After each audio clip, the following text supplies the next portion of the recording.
Start by removing both the negative and positive side of the battery.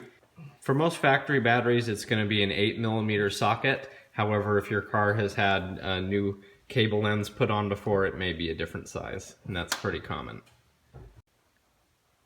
Now we're going to lift the car into the air on the front.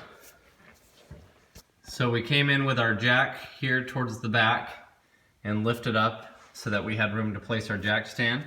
You want to make sure that it's cradling this beam perfectly, and you do want it up pretty high and pretty far forward on that beam.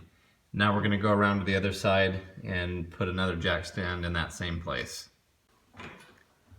So as you're lifting the other side of the car, pay very special close attention to the jack on this side and make sure that it's still secure and not being tipped over.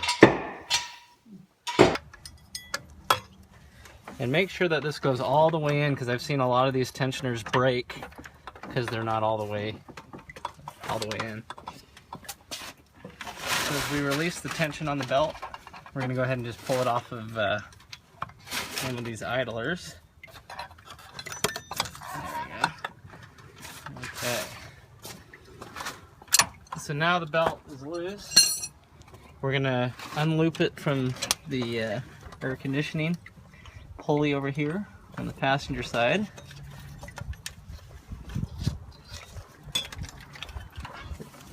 That should be good. And over here off of the power steering on the driver's side.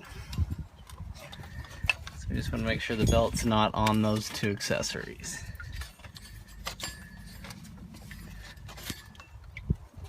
So now we're going to drop the power steering's pump, and there's something really important about this. Okay, so you have two upper bolts that you can take out all the way, but when you get to the bottom bolts, there's one back right here, and it can come out all the way.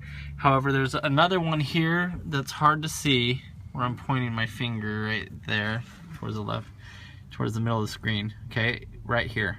This bolt is right up against this power steering line. So you have to take this bolt out very last.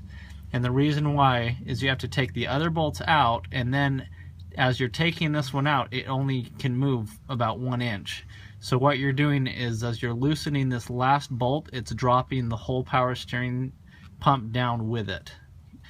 So it's the same when you go to put it back on the car. That now has to be the first bolt that you tighten, and then you can put the other ones in. If you try to take this bolt out first, it's going to hit the power steering line, and if you weren't paying attention, you could even bend the line. So we took all the other 3 bolts out for this power steering pump, and now I'm taking the last bolt out, as I said, and it's dropping the whole power steering pump with it as this bolt's coming out. And like I said, that's the only way you can get this one out, because it's right up against that line. And I'll show you the wrench that I'm using. Very helpful. 10mm ratcheting, and it has the swivel head on it so that it can get up in there.